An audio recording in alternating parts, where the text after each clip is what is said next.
ना।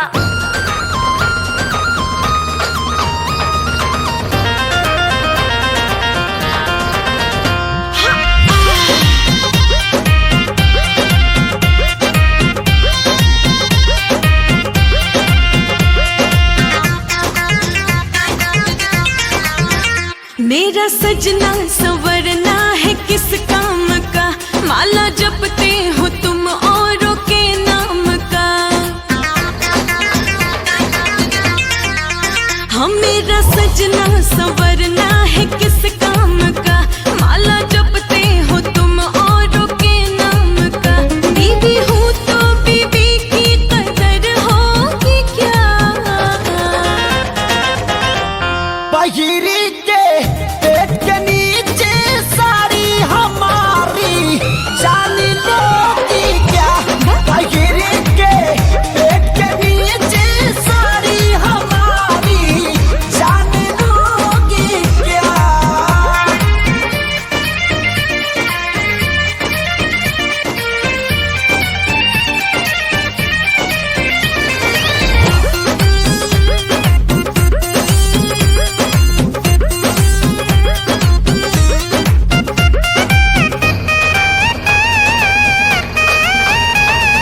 कुछ भी तो बतिया बदल देते हो, सगरों दिलवा के सरधा कुचल देते हो।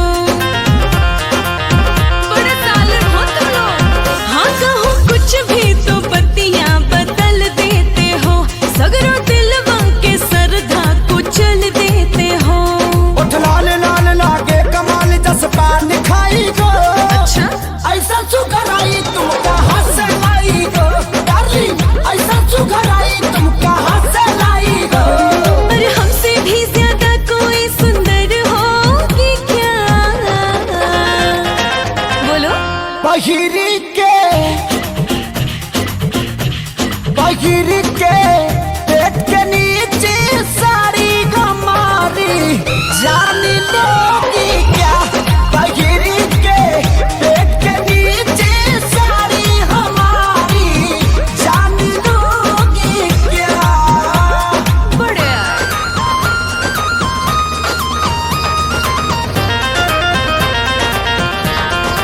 ए पगली ऐसे रूठन ना हो।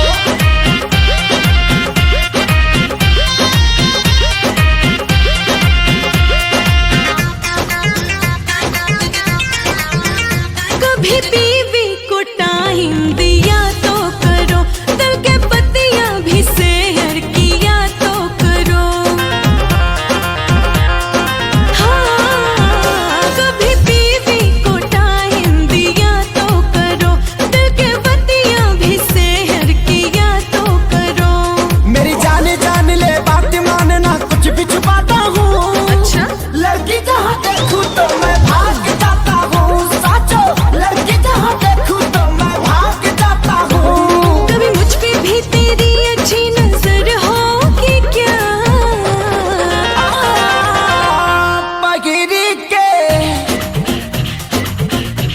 बहिरी के पेट के नीचे साड़ी हमारी जान लो।